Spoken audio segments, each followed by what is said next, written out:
नमस्कार, मैं हूं Ashwini Chaudhary. Welcome to bombaycasting.com।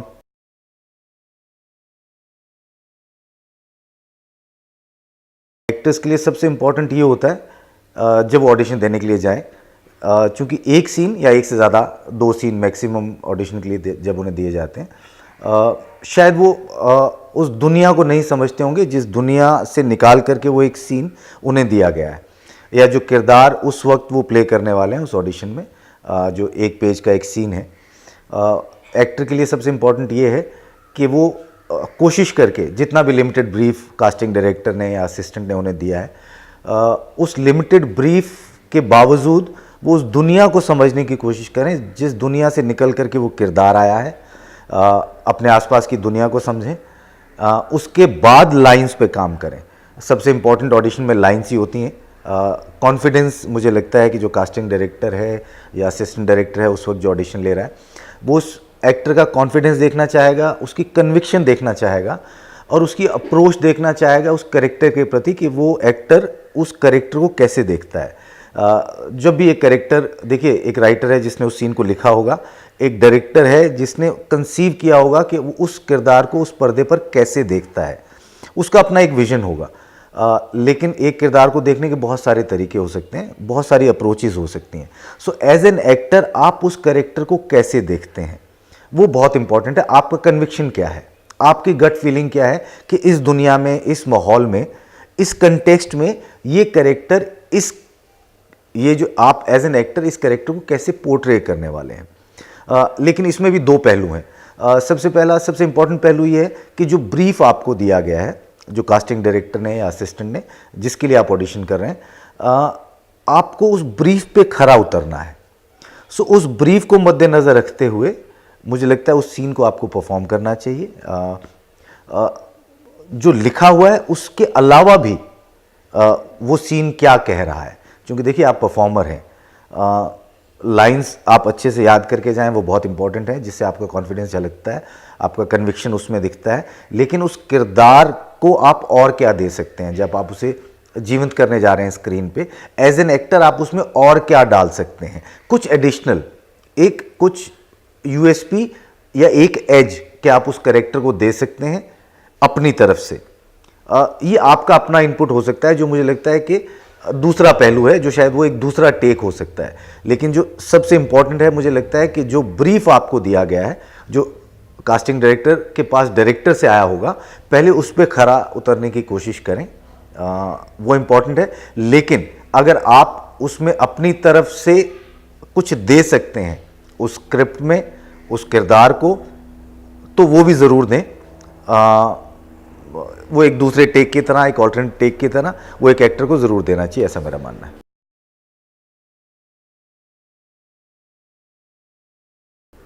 Training, देखिए, एक्टर्स की ट्रेनिंग, मतलब 2 तरह के एक्टर्स हमारी इंडस्ट्री में आते हैं। एक ट्रेंड एक्टर्स हैं, जिनको हम लोग ट्रेंड एक्टर्स कहते हैं, जो फिल्म स्कूल से आते हैं, नेशनल स्कूल ऑफ ड्रामा से आते हैं, या अलग अलग इंस्टीट्यूट से आते हैं जहाँ एक ट्रेनिंग दी जाती है, या थिएटर की एक बैकग्राउंड से आते हैं। दूसरा, चूंकि जिस तरह का शो बिजनेस हमारा है, एक बहुत बड़ा लॉट जो है वो अनट्रेंड एक्टर्स का भी आता है, जिन्हें सिनेमा देख करके लगता है कि जो ये सब लोग कर रहे हैं ये हम भी कर सकते हैं, तो एक बहुत बड़ा सेक्शन वो भी आता है। सो ये 2 तरह के एक्टर्स आते हैं, और दोनों तरह के जो लोग आते हैं, दोनों तरह के लोगों में कामयाब होने की पूरी संभावनाएं हमेशा रहती हैं। ट्रेंड एक्टर्स जो हैं उनको एक एडवांटेज ज़रूर रहता है, चूँकि वो कहीं ना कहीं थोड़े फेमिलियर होते हैं इस दुनिया से, कैमरे से, स्टेज से, नरेटिव से, एक किरदार को किस तरह से निभाया जाता है, उनको एक तरह से थोड़ा पॉलिश करके वो हमारी इंडस्ट्री में आते हैं। लेकिन जो रॉ टैलेंट है उनमें भी अपनी एक अलग तरह का एडवांटेज होता है, उनमें एक अलग तरह की फ्रेशनेस होती है। जो तैयारी है, मुझे लगता है कि एक एक्टर को हमेशा हर तरह की सिचुएशन के लिए तैयार रहना चाहिए, और जीवन से बड़ा टीचर कोई नहीं है मुझे लगता है एक एक्टर के लिए, चाहे वो ट्रेंड एक्टर है या वो ट्रेनिंग नहीं लेकर के आया। सबसे इम्पॉर्टेंट जो है, अगर आप सिनेमा में आना चाहते हैं एज एन एक्टर, अगर आप टीवी में आना चाहते हैं, वो आपका पर्सपेक्टिव है, आप दुनिया को किस तरह से देखते हैं। मुझे लगता है कि एक एक्टर को अपनी आंखें और अपने कान हमेशा खुले रखने चाहिए 24 घंटे, हर सिचुएशन में, हर जगह। क्योंकि ज़िंदगी जो आपको सिखाती है ना, उससे ज़्यादा आप किसी स्कूल में, किसी किताब में, किसी फिल्म में देख करके पढ़ करके नहीं सीख सकते हैं। मतलब इसका मतलब ये नहीं कि आप थिएटर नहीं करें, वो आपको बहुत हेल्प करता है। इसका मतलब ये नहीं है कि आप एनएसडी में जाकर के ट्रेनिंग नहीं लें या आप किसी और इंस्टीट्यूट में जाकर के ट्रेनिंग नहीं लें। वो आपको पॉलिश करता है, वो आप में एक खास तरह का डिसिप्लिन ज़रूर लेकर के आता है। एक जो कमी इधर कुछ सालों से मुझे लगता है कि जो एक्टर्स में पर्सनली मेरा अपना व्यक्तिगत अनुभव है, जो मैं देख रहा हूँ कि जब से थोड़ा बूम आया है, सैटेलाइट इन्वेजन हुआ है या सोशल मीडिया इतना का बूम हो गया है, तो किताबों से थोड़ा ध्यान हट गया है। मुझे लगता है कि एक अच्छे एक्टर के लिए बहुत इम्पॉर्टेंट है कि लिटरेचर, दुनिया भर का साहित्य, नाटक, कविताएं, जितनी भी विधाएं हैं, है ना, उसके मतलब चाहे वो क्लासिकल संगीत क्यों ना हो, चाहे वो डांस परफॉर्मेंस क्यों ना हो, एक एक्टर जितना ग्रैब कर सकता है, जितना अपने अंदर रख सकता है, वो जीवन के किसी न किसी पड़ाव पर वो काम ही आने वाला है। किसी न किसी किरदार को निभाते हुए जीवन में कहाँ से कोई चीज़ उठाई हुई आपके काम आने वाली है। तो मुझे लगता है कि ट्रेनिंग का सबसे इम्पॉर्टेंट पार्ट एक एक्टर के लिए ये होना चाहिए कि वो अपनी आँख और अपने कान हमेशा खुले रखे और जितनी अपॉर्चुनिटीज़ जीवन में उसे मिलें, किसी भी तरह की, अच्छे सिनेमा देखने की, अच्छे वर्कशॉप्स अटेंड करने की, अच्छी मास्टर क्लासेस अटेंड करने की, अच्छे फेस्टिवल्स अटेंड करने की, अच्छी किताब पढ़ने की, उसे कोई भी अपॉर्चुनिटी छोड़नी नहीं चाहिए किसी भी एक्टर को, क्योंकि जीवन में कहीं ना कहीं वो आपके लिए बहुत काम आने वाली है।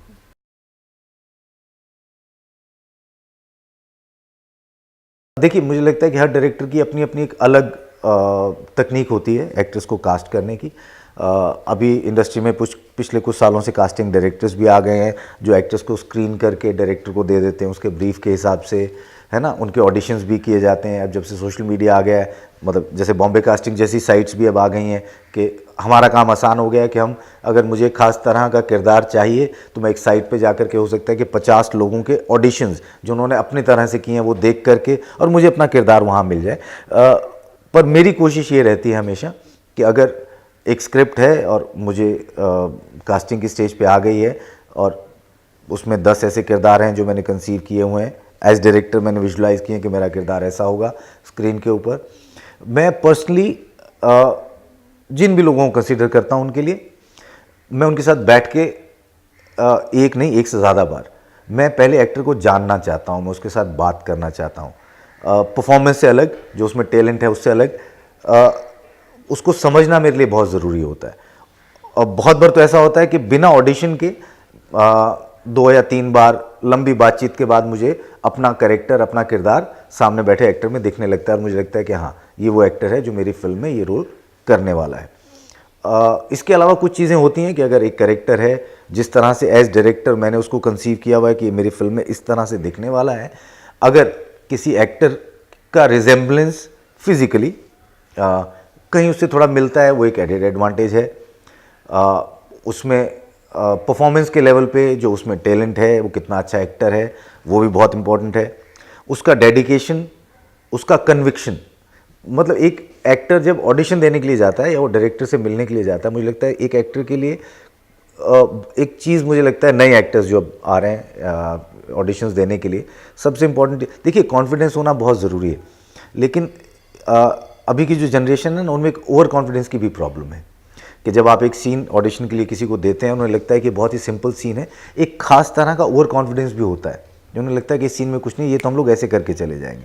मुझे लगता है कि उससे एक्टर्स का बहुत नुकसान होता है। जितना सीन या जितनी लाइंस जितनी सिंपल हैं, मुझे लगता है कि वो उसको परफॉर्म करना उतना ही मुश्किल होता है। सो एक एक्टर के लिए बहुत इंपॉर्टेंट है कि वो कॉन्फिडेंस तो दिखाए लेकिन ओवर कॉन्फिडेंट ना हो अपनी परफॉर्मेंस को लेकर के, पहली चीज़ ये है।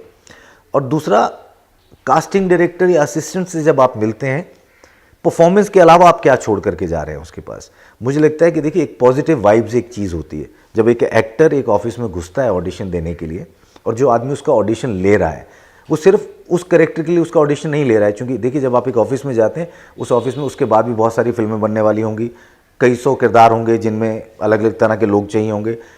रिजेक्शन से डिसअपॉइंट होना अच्छी बात नहीं है। हो सकता है कि उस पर्टिकुलर कैरेक्टर में आप मेरे लिए सूट ना कर रहे हो, लेकिन हो सकता है कि अब के बाद जो तीसरी फिल्म मैं बना रहा हूं उसमें मुझे बिल्कुल आपकी ज़रूरत हो, लेकिन आप मुझे क्यों याद रहेंगे 2 साल बाद।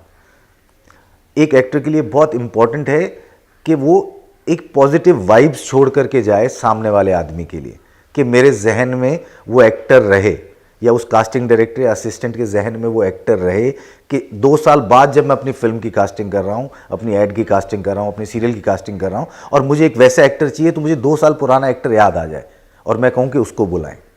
सो एक पॉजिटिव वाइब्स छोड़ करके जाना अच्छी परफॉर्मेंस के अलावा, वो भी एक एक्टर के लिए बहुत इंपॉर्टेंट है। नई जनरेशन में तो मुझे लगता है कि बहुत अच्छे एक्टर्स हमारे पास हैं। अगर कमर्शियल मेन स्ट्रीम स्टार्स की बात करें तो नई जनरेशन में रणबीर कपूर भी आ जाते हैं, और रणवीर सिंह भी आ जाते हैं, और वरुण धवन भी आ जाता है। तो ये तो नई जनरेशन है। रीसेंट अगर आप बात करें, रिसेंटली अगर पिछले 6-8 महीने, 1 साल, 1.5 साल में अगर एक्टर्स की बात करें जो मैंने देखे हैं, मैं सब फिल्में मैं इधर नहीं देख पाया, लेकिन जैसे भूमि ने बहुत अच्छा काम किया दम लगा के आयशा में। मुझे लगता है कि वो एक ऐसा टैलेंट है जो आने वाले समय में बहुत अच्छा काम करेंगी। श्याम जी का बेटा विक्की मसान में ही वॉज आउटस्टैंडिंग। अभी ज़ुबान में भी बहुत तारीफ़ है उसकी, मैंने फिल्म नहीं देखी है, वो बहुत अच्छा है। तितली में रणबीर शौरी का जो छोटा भाई बना था, शशांक शायद उस लड़के का नाम है, ही इज़ फैंटास्टिक, वो बहुत अच्छा है। राजकुमार इज़ आउटस्टैंडिंग। सो मुझे लगता है कि यंग नए एक्टर्स पिछले कुछ समय में, और ये शायद इसलिए भी है कि जिस तरह की फिल्में बन रही हैं, जिस तरह का नया बोल्ड एक्सपेरिमेंट सिनेमा में हो रहा है, जिस तरह के रोल्स इन एक्टर्स को परफॉर्म करने के लिए मिल रहे हैं, जो पिछले अगर थोड़ा पीछे चले हैं तो वो संभव नहीं था।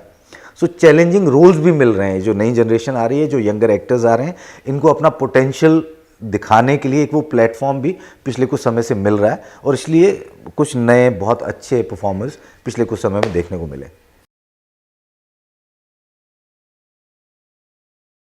वर्कशॉप्स हमेशा हेल्प करती है। आपकी जो इनहिबिशंस हैं, आपको खोलती हैं वर्कशॉप्स। आपका जो रियल सेल्फ है उसको बाहर निकालने की कोशिश करती हैं वर्कशॉप्स। जैसे फॉर एग्जांपल कि जैसे Indian film and television director association है, इफ्टडा, जहाँ से मैं हूँ, हम लोगों ने जैसे एक मास्टर क्लास शुरू की है, way a master director talks to another master director, जिसमें आनंद राय, मणिरत्नम, डेविड धमन, हर महीने एक होती है। सो वो वर्कशॉप नहीं है, लेकिन आप 2 बड़े डायरेक्टर्स को सिनेमा के बारे में बात करते हुए अगर 2 घंटे सुनते हैं, तो भी एज एन एक्टर आप बहुत कुछ सीखते हैं उससे। अगर आप 10-15 लोगों के साथ बैठ करके एक दिन की वर्कशॉप अटेंड करते हैं, फिर वो चाहे थिएटर की वर्कशॉप क्यों ना हो, चाहे वो स्ट्रीट थिएटर की वर्कशॉप क्यों ना हो, चाहे वो सिनेमा की वर्कशॉप क्यों ना हो, चाहे वो मुझे लगता है कि अगर आप अंजुम राजावाली की वर्कशॉप भी अटेंड करते हैं जो स्क्रीन प्ले राइटिंग पे है, एज एन एक्टर आपको वो भी हेल्प करने वाली है। अगर आप एक बड़े डीओपी की, महेश शाह ने अगर एक सिनेमेटोग्राफी पे एक वर्कशॉप ले रहे हैं, अगर एज एन एक्टर आप वो वर्कशॉप भी अटेंड करते हैं तो भी आपको हेल्प करने वाला है, क्योंकि ये वो माध्यम है जिसमें ये सारी विधाएं, ये सारे क्राफ्ट जो हैं फाइनली आप पे फोकस कर रहे हैं। चाहे वो आर्ट डायरेक्टर है, चाहे वो कॉस्ट्यूम है, चाहे वो मेकअप है, चाहे वो हेयर है, या जो लिख रहा है वो आपके लिए लिख रहा है, डायरेक्टर है वो आपसे परफॉर्म करा रहा है, क्योंकि अंततः एज एन एक्टर आप हैं जो पर्दे पर दिखने वाले हैं। तो ये जितनी भी विधाएं हैं, मुझे लगता है इन सारी विधाओं में कहीं भी एक्टर जाकर के खड़ा हो जाएगा तो वो कुछ ना कुछ सीखेगा ही, वो ग्रो ही करेगा। इसलिए आप देखेंगे कि पिछले बहुत लंबे समय से एक नया ट्रेंड शुरू हुआ है, और बहुत बड़े स्टार्स और अच्छे एक्टर्स वो हमेशा ये कोशिश करते हैं कि जब वो इस फील्ड में एज एन एक्टर आना चाहते हैं, लेकिन जब वो अपनी जर्नी की शुरुआत करते हैं, जब वो अपने सफ़र की शुरुआत करते हैं, तो वो कोशिश करते हैं कि वो 1 या 2 फिल्मों में किसी एक अच्छे डायरेक्टर को असिस्ट कर लें। So they start as assistant directors, ताकि जब वो एक फिल्म को बनते हुए देखते हैं ज़मीन पर, तो उनके पास सीखने के लिए बहुत कुछ होता है। सो वर्कशॉप्स मुझे लगता है कि बहुत हेल्प करती हैं।